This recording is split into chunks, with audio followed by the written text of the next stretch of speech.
What's going on? Welcome back to the Musi Gaming here, and today is Tuesday, and you know what that means? That means there is another weekly update on my Project Vortex account. Now, as you guys can see, we have some exciting news and update for this Project Vortex account, and that is the KvK that is happening in 2 weeks, guys. Actually, to be exact, 12 days from the moment of this recording, and we already got the matchmaking secure, so we'll probably talk about that next week, but it is an exciting update, but first let's just go ahead and start off with our VIP page as we do always.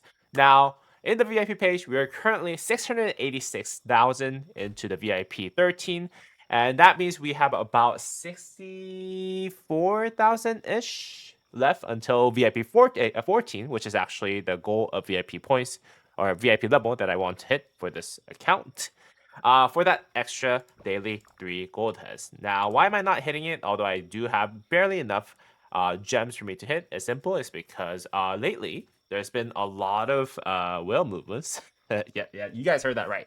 There's been a lot of whale movements within our Project Vortex. There's a lot of people who are spending a lot of money into this Project Vortex server, and I've been getting a lot of VIP points lately. So with that said, given that YSG will at least take I think 72,000 gems, I'm gonna go ahead and milk out a little bit more of the VIP points before I actually do hit that VIP 14. So whether that is waiting another week or two for me to actually hit VIP 14, I think that's fine. Honestly speaking, I think that's fine. Because missing out on spinning YSG wheel 100 times is going to be more costly for me for this account. I just decided to wait a little bit. We're close enough to the VIP 14 at this point. I think waiting a week or two is not going to be the end of the world, and I think it will be more efficient, despite the fact that I'll be missing out on those, I think, 14 to 20 gold heads eventually. With that said, though, yeah, and that's why I'm actually stacking all my gems. And as you guys can see, I did power up a little bit since the last time I actually showed you guys this account. I'm sitting at 14 million power, which is, I think, not too bad. Yeah, I think not too bad at all. Obviously, I think one of the major sources of me powering up was from military technology as well as some training. But let's just go ahead and take a look at where I'm at with military training. I didn't do any of those earlier trainings for other troops. I am infantry main on this account, so I did focus on infantry, ironworking, and swordsmen. Those are gonna take what, like an hour, so I might eventually do them, but not at the moment. And then I actually did, again, just maxed out the T3, defense tech, as well as Small 3. Small 3 has actually seen some major updates. You guys can see that I have started Herbal Medicine for level 10. And you guys might be thinking, hey, Musa, why are you not spreading them out like you've been telling other people to do? That was because there was a research buff that was here not too long ago.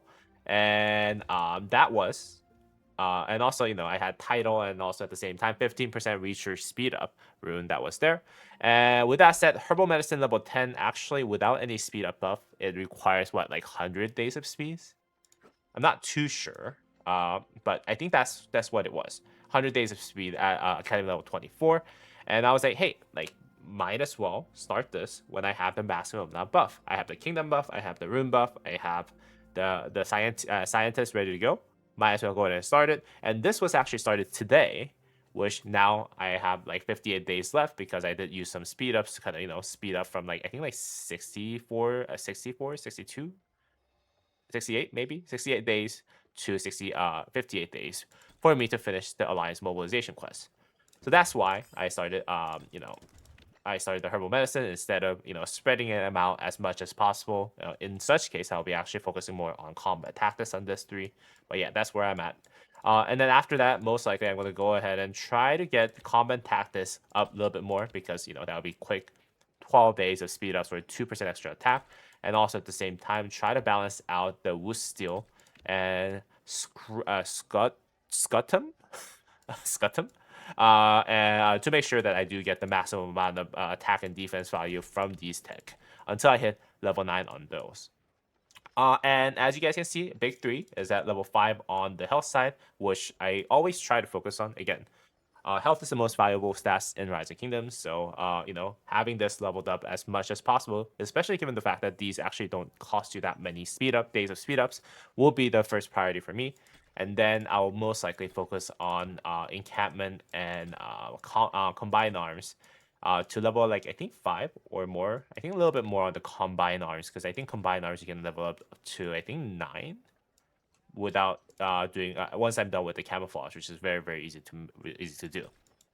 While I'm actually still balancing out the wood steel and scutum, for me to actually, you know, get the most balanced amount of stats overall, within the given speed ups that I do use for this account. So that's where I'm at.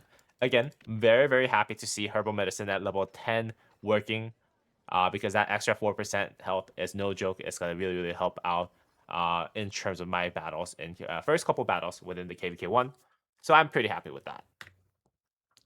With that said, in terms of commanders, I am almost max level on Sun Tzu, which I think I'm gonna be using for the KvK 1 mostly because Sun Tzu YSG is what I plan on using. Why work on Pierce and probably not Charles Mattel, but yeah, Pierce for from the dailies. Right now he is actually sitting at 5-5-2-1, which is good enough to use. But then again, I'm not sure if that's like good enough to actually be in front of YSG, despite the fact that he is a single target. But rather, I'm actually raising him up for me to use alongside with CJ, Chok Jung-kyung, once KvK 2 does start. And then I'm hoping that I can actually run Pierce, Expertise Pierce, with CJ so that I can get the maximum amount of the normal damage buff that he gives from the first skill, as well as his second skill. I think there's a lot of as well as his second skill, so that I can run a good Pierce CJ and then kind of swap those two commanders out eventually, so that I can get I get to keep YSG while also getting a full pairing of infantry for my KvK 3 and onward. So that's my current plan.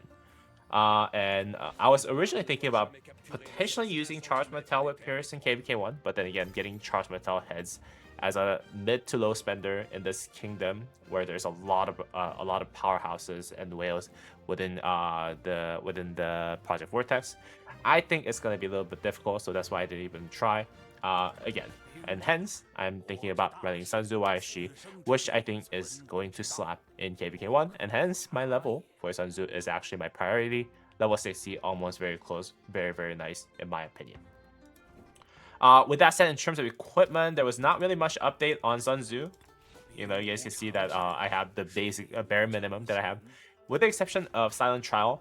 The reason for that is because we haven't had a single equipment event that happened in this kingdom yet. You know, this is very common for very young kingdoms that does not really get equipment events until I think it gets very close to KvK 1 timing. The only thing that we had was Thanksgiving event that actually allowed us to get the hammer event done, and then that allowed me to actually finish one of the equipments blueprint, that is Grace Glory. And I'm not planning on forging this because it takes 120 legendary materials. That is not gonna happen. Yeah, I cannot actually forge Greatest Glory in KvK 1 and really make the best out of that extra 5% normal damage buff. Again, because I'm planning on using Sun Tzu YSG instead of using Pierce and something else that does benefit from normal damage, right? So yeah, I don't plan on crafting this until it gets close enough to KvK 2, so that's why this is actually sitting in there. And I've been just saving up materials. I have like 53 or 54 total legendary materials that I have saved up, which is not a lot to be honest, but it's good enough for me to actually craft 1 or 2 legendary equipments when the time comes. Let's say for example something like this Hope Cloak. When I do have Hope Cloak available, I'll be able to actually craft Hope Cloak right away. I think by the time that I do have this available to me in like 1 or 2 weeks. So that's my current plan. Again, it might change over time because you know plans are always fluctuating as always. But yeah, that's currently what I have in terms of the equipment for my infantry. So that's why my Sun Tzu's equipment is not really that good. But I do have a decent enough of cavalry gear. You guys can see that I do have one epic gear that was actually crafted, which was Isis Suffers, which I was hoping that would crit. It's fine. I might eventually dismantle this because I do need to focus on my infantry setup. But right now, I needed something better for my double C because right now I don't have that many units of cavalry. I only have focus on training some infantry size. So yeah, I have 193,000 infantry, T4 infantry. But yeah, my cavalry is still training. Still needs a lot more training for me to actually use another cavalry march. So yeah, so that's why my cavalry setup, yeah, needs some extra buffs from those. Eventually, I might just dismantle this and then craft a new one, hoping that it will crit. But yeah, that's currently my status on those. Yeah, and I crafted this without too much of worry or concern because this can always be dismantled at any time for full refund on the materials that was used. So it is what it is. I crafted it for now because I was doing some 7k gem events and all that stuff. But yeah, right now it's sitting on double C. Not really doing much though, outside of killing barbs, which is what we're trying to do with that march. Aside from that, let's see what else is there. Alliance mobilization. We are trying. I am trying. You guys can see that I did contribute about 1,000 coins to make sure that we actually do win the highest tier possible rewards this time, because last time we did this, I believe we were having some troubles getting to the highest tier, and those extra legendary blueprints fragments are going to be important for us because we don't have any legendary we didn't have any events yet that did take place that will give us legendary blueprints, aside from the packages that they sold and all that stuff, and aside from those equipment events that did get me that one piece of blueprint, legendary blueprint fragment choice chest. So yeah, so we do need some good legendary equipment farming events, hopefully this week. I don't think there's going to be one this week, but hopefully this week. But hopefully down the road, very, very soon, is what I'm hoping for at the end of the day. With that said, I think that's pretty much it. I think we're pretty much done with all the chronicles that are in the kingdom, so that was good. And probably next week, I'll come back with another video that does kind of showcase the upcoming fights that are against the kingdoms that are in our cluster. Most likely, I think it's already kind of set for KvK 1, right? When you're in a kingdom cluster, you're just gonna go against those kingdoms that are in your same like 4 kingdom cluster. It does look like no one has the rising star. Oh no, we do have a rising star. So yeah. Well, why did it not appear until I actually click on that? That was weird. But yeah, we do have the rising star. So most likely we're gonna go either allied up with the weakest kingdom within this cluster, or fight 3v1. We'll see how to go about that. But yeah, Project Vortex is gonna go into war in 2 weeks. So I'm semi excited about it. I'm also very worried about it because I don't really have that many days of speed ups or the really good technology for me to perform well in KvK 1. Or great equipments that I can utilize in KvK 1. So yeah, I'm a little worried. I'm a little concerned. Let's see how it goes. Is my stance on it. It's not like I can actually craft Sakura's Fubuki for my infantry, because infantry usually benefits the most from health stats, and this crit shield is most likely going to be outperforming the Sakura's Fubuki unless I can crit it.